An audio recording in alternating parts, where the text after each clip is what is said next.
네, 앞서 보신 대로 오늘 정치권에서 금투세 관련 얘기가 나오면서 오늘의 시장 분위기는 확 바뀌었습니다만 최근 국내 증시 상당히 부진한 흐름을 보여왔죠. 미국 대선이라는 초대형 이벤트를 앞두고 전 세계적으로도 경제 상황이 불확실성에 갇혀 있는데요. 지금 우리는 어디에 서 있고 이 불확실성이라는 안개가 걷히면 어디쯤 서 있게 될지 정철진 평론가와 함께 들어가 보겠습니다. 예, 오랜만입니다. 네, 오랜만입니다. 어서 오십시오. 안녕하십니까? 네. 제가 뭐 서두를 좀 거창하게 얘기한 것 같긴 한데 네. 그만큼 뭐 우리가 불확실성에 갇혀 있는 거는 맞잖아요. 그렇습니다. 우리 한국 경제뿐만이 아니라 전 세계 경제가 불확실성인 상황이고요. 예.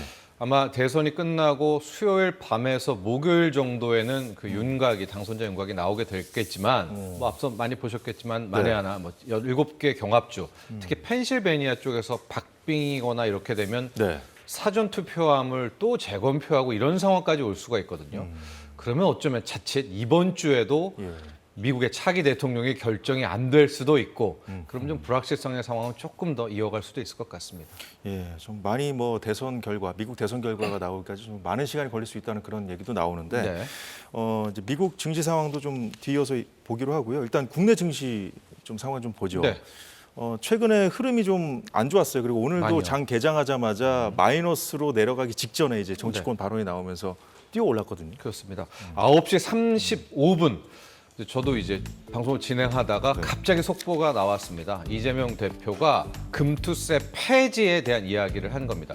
그동안의 시장 반응은 시행은 못할 것이다 였었지만 폐지냐 아니면 2년 유예 혹은 4년 유예. 그런데 유예는 솔직히 시장이 원하는 건 아니었거든요. 왜냐하면 유예는 또 다른 불확실성을 낳기 때문에. 그렇죠. 그런데 금투세 폐지, 이 폐지라는 두 단어가 나오면서 시장이 급반등을 하기 시작하고 이어서 급등세를 타기 시작을 했는데 네. 특히 코스닥 같은 경우가 오늘 3% 넘는 이제 그런 급등 마감을 했고요. 이 정도면 그 급등이죠. 이유가 큰 편이죠. 그 이유가 이제 코스닥 쪽에 특히 코스닥의 바이오 업종에서는 네. 국내 개인 큰손들이 굉장히 많이 몰려 있습니다.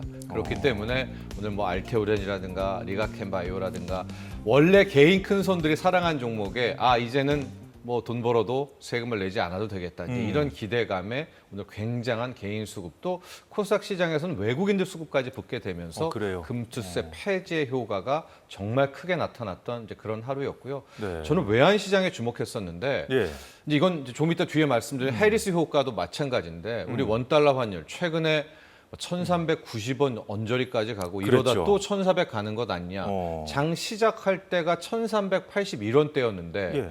이번 금투세 폐지 발표 나고 빠르게 원화 강세가 나오면서 장중에는 1,369원. 와, 이게 장중에 10원 이상 떨어지는 그런 효과까지 함께 나오면서 예. 오늘 이래저래 원화 강세, 환율 하락의 효과까지도 외환 시장에 있었습니다. 증시가 오르면 환율은 떨어져야 되는데 그 흐름이 오랜만에 좀 보이는 것 오랜만에 또 같은데요. 맞아 떨어지는 그런 조합이었습니다. 자, 오늘은 이제 코스닥도 그렇고 코스피도 그렇고 분위기가 이제 오전에 이제 급반등하면서 분위기가 이 상황의 흐름이 좋았는데 과연 이것이 이제 대외의 변수가 워낙 큰 것들이 이제 기다리고 맞습니다. 있다 보니까 이게 이제 장의 흐름을 바뀌는 정도가 될지는 우리가 좀 지켜봐야 되지 않겠습니까? 그렇죠. 만에 하나 미 대선이 없는 상황에서 그런 이벤트가 없다 치고 오늘 금투세 폐지가 나왔다면 이 재료는 거의 연말까지 끌고 갈 수 있는 그런 대형 호재이기도 합니다.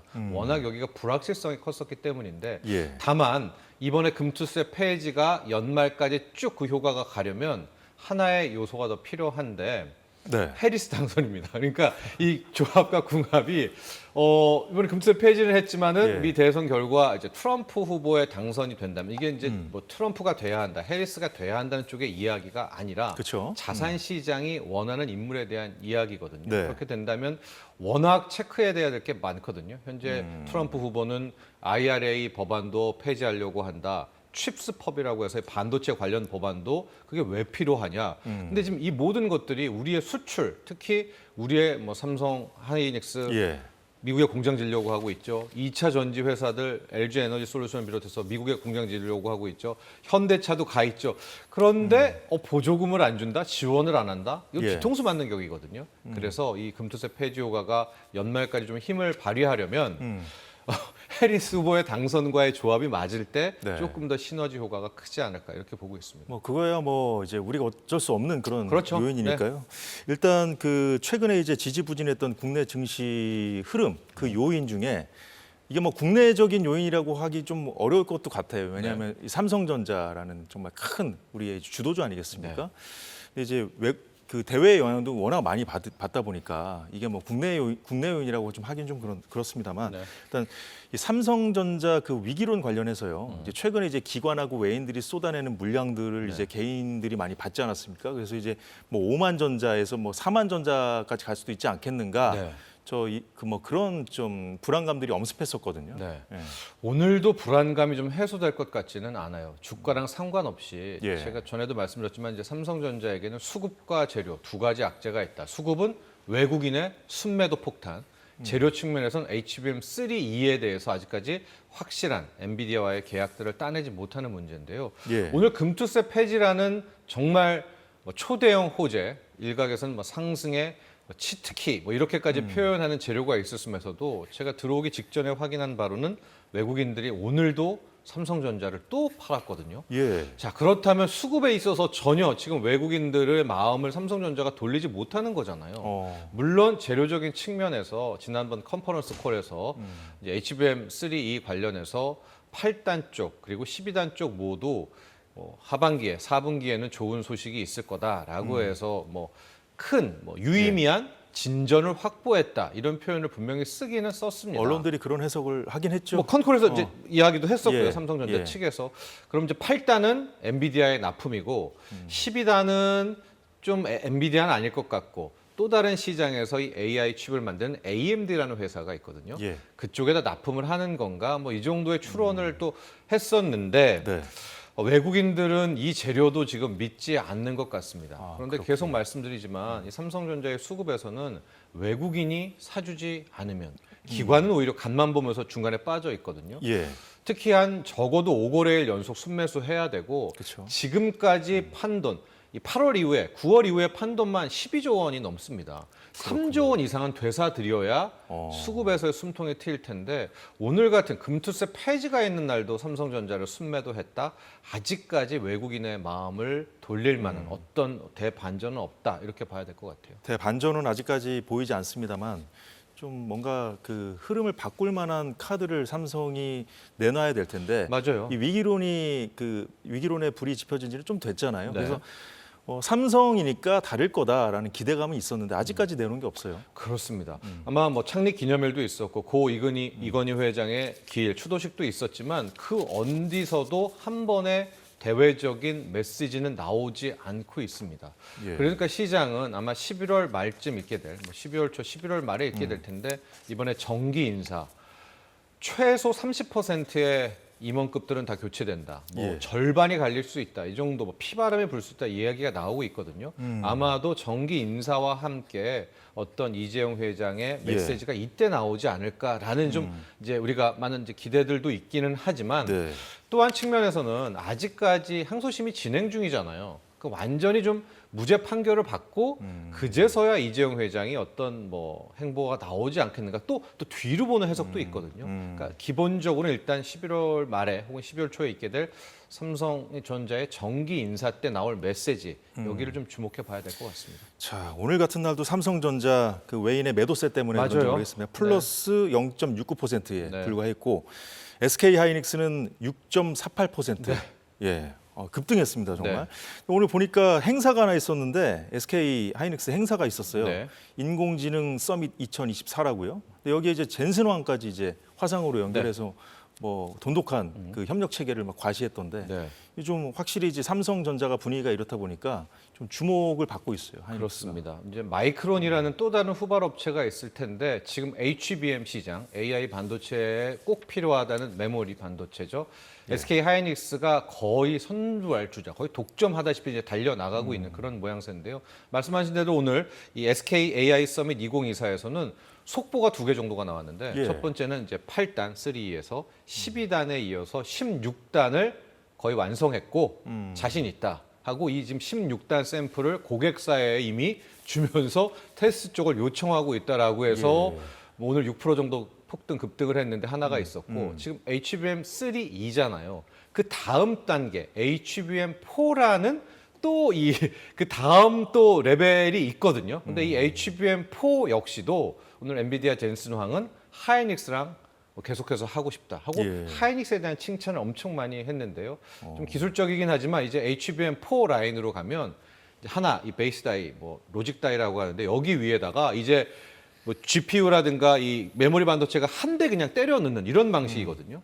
이렇게 된다면 오히려 이제 메모리 쪽 회사들에서 파운드리라든가 이런 것들 좀 더 유리하게 된 주도권을 잡게 될 수가 있기 때문에 HBM4 삼성전자는 미리 HBM4로 가겠다라고 했는데 오늘 좀 이 서밋 2024를 보면 하이닉스가 HBM4에 더 빨리 갈 것 같잖아요. 네. 그럼 삼성전자가 HBM4도 하이닉스한테 뺏긴다? 아마도 이런 점들이 오늘 하이닉스는 더 급등을 하고 삼성전자는 반등을 했지만 외국인들은 여전히 팔고 있고 아마 이런 재료가 된 것 같습니다. 네. 삼성전자가 이 난국을 어떻게 타개할지 돌파구를 보여줄지 관심 있게 지켜봐야겠는데 대규모 희망퇴직을 단행한다는 보도가 심심찮게 나오고 네.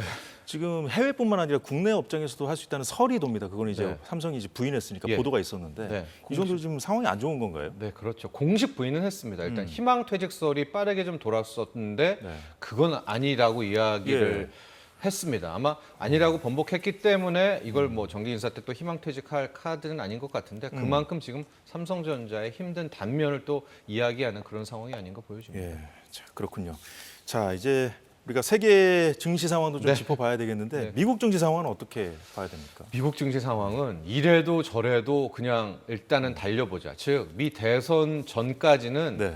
한번 그냥 가보자 뭐 이런 것 같습니다. 안개가 자욱한데 일단 달려보자는 일단 건가요? 달려보자는 것 같아요. 지난주 금요일 밤에 정말 해프닝이 있었는데요. 예. 이제 굉장히 중요한 지표 중에서 우리가 고용 지표라는 거 보자 이런 거 말씀 많이 드리잖아요. 하고 이제 매달 첫 번째 금요일에는 비농업 부분의 고용 지표가 발표가 되는데 네. 이제 10월에는 허리케인이 2개나 있었잖아요. 그쵸. 그래서 이제 고용 지표가 나쁠 거다 해서 한 10만 명대 초반 뭐 이 정도를 예상을 했는데 뚜껑을 열고 보니까 10,000명대가 나온 거예요.